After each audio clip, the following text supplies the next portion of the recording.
Hey, so we got a question from our buddy Johan, who his father is in the hospital right now with a brain tumor and is going to die pretty soon. And Johan cannot bring himself to go to the hospital to see his father because it hurts him so much. He gets really choked up, he becomes angry, frustrated, and he feels as if going to visit his father just makes things worse for him. And he won't go and visit him. He goes and sees his father, and his father can't speak. So he's just kind of like laying there looking at him, and it just makes Johan uncomfortable. But he feels guilty. He's like, I want to. And it seems as if he loves his father, but the pain is just too great. What does he do? Days and weeks are going by and he's not seeing his father. Johan, my concern is more for you than actually it is for your father, because he is going to pass. Like you said, he's going to die. But you're going to live with the guilt of not sharing this time with him for the rest of your life if you don't. And even though it's uncomfortable for you to show up there and be with him just for a few moments, you need to get over it. Okay, that's the first thing. And it's easier said than done. So I'm going to afford you just an alternative idea. I would say the first thing is just, dude, go and cry, bawl. All the uncomfortable feelings that you're getting are merely a form of dissonance. It's the resistance against you actually letting out that which is bubbling up in your body. So a real man, and when I say a real man, I mean someone who's grounded in their actions, would go and see his father and just, if he looks at you with that, I'm gonna die and miss you son look, cry.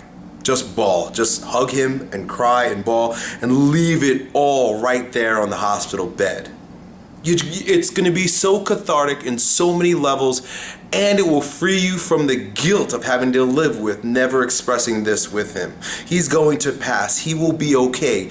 You are going to be in pain for a very long time if you don't do this.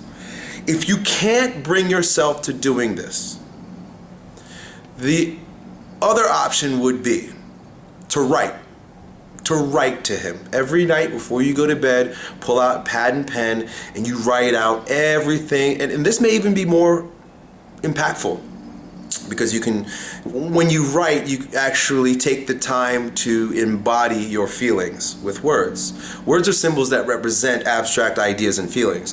So by writing it out, you can actually come to greater grips with what's going on. And then also, he will feel peaceful knowing that his son is with him even though he isn't with him. Share those letters with him. If you go there and it's just too tough to take, and you just hand him the letter and you walk out, and maybe someone else could read it to him. Or if you just give it to someone and say, here, please take this to my father, apologize to him for me not being there, but he will get the opportunity to read it, and you will be free from the burden of carrying all of the emotion associated with the painful loss of your father or losing thereof. So that's it. Either way, it's more a form of catharsis for you. It's more of a way for you to get out what's happening in you, because that suppression, that moral judgment, or that restriction of your own emotion hurts you physiologically, physically, mentally, and it will hurt you for a long time because of the guilt associated with doing that. You got to get it out. Good luck, buddy.